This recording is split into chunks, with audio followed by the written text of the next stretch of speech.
Perkenalkan, nama saya Wirinda Beribin. Saya adalah mahasiswa Undana Fakultas Kesehatan Masyarakat dan Prodi Ilmu Kesehatan Masyarakat.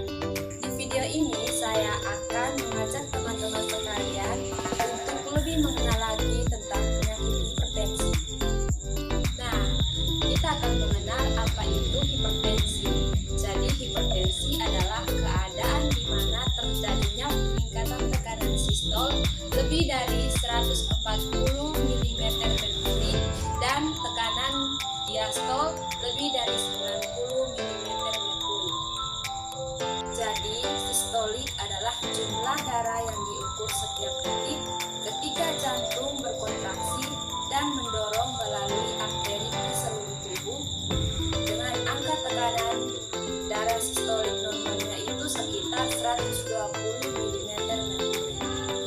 Sedangkan tekanan darah diastolik yaitu tekanan di dalam arteri saat jantung tidak berdegup. Dengan angka tekanan darah diastoliknya itu normalnya 180 mm merkuri. Hipertensi ini lebih sering terjadi seiring dengan peningkatan usia.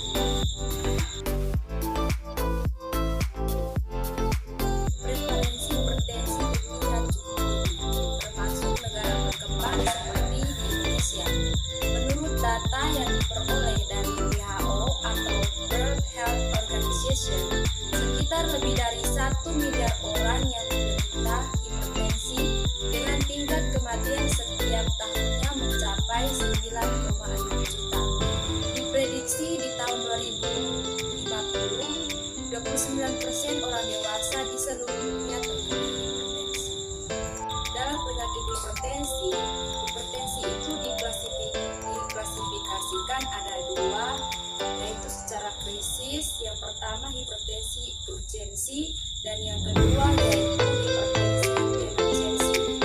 Hipertensi urgensi yaitu tekanan darah yang meningkat secara mendadak mencapai lebih dari 180/120 tanpa disertai dengan adanya keterlibatan masyarakat.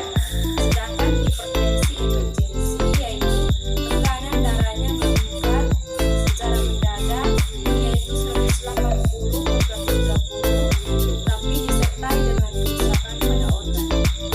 Jadi menurut tenaga kesehatan, penyakit hipertensi ini disebut juga dengan the silent killer karena sering muncul tanpa adanya keluhan. Hanya 1/3 penderita hipertensi yang terdiagnosis oleh tenaga kesehatan. Dan lebih ironis lagi, hanya 0,7% yang hanya minum obat secara rutin. Ada dua faktor yang menyebabkan terjadinya hipertensi. Yang pertama yaitu faktor yang melekat pada penderita seperti umur, jenis kelamin, dan genetik.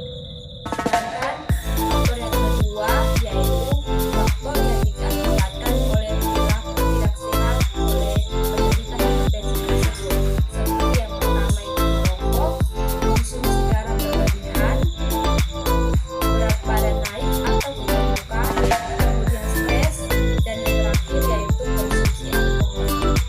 Jadi teman-teman, penyakit hipertensi ini juga kita bisa mencegahnya dan juga bisa mengobatinya agar kita tidak terkena hipertensi lagi. Yaitu yang pertama, melakukan pola hidup yang sehat. Yang kedua, mengonsumsi makanan yang gizi seimbang. Yang ketiga, mempertahankan berat badan ideal. Yang keempat, olahraga teratur. Yang kelima, stop merokok. Yang keenam, hindari konsumsi alkohol. Yang ketujuh, konsumsi obat secara teratur. Yang kedelapan, rutin check up ke dokter. Dan yang kesembilan yaitu periksa urin secara teratur. Jadi teman-teman, di penyakit hipertensi ini teman-teman harus mengetahui keluhan apa saja yang terjadi pada diri kita jika kita tidak mengetahui bahwa kita terkena penyakit hipertensi, yaitu sakit kepala, gelisah, jantung berdebar, penglihatan kabur, sakit di dada, dan juga mudah lelah.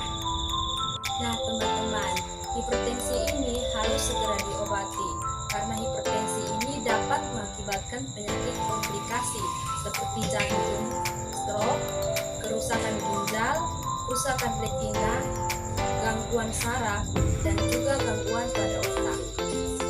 Jadi menurut saya teman-teman, agar tidak terjadinya hipertensi lebih banyak lagi kepada orang lain, bahwa perlu adanya peningkatan serta mengoptimalkan pelayanan dan penyuluhan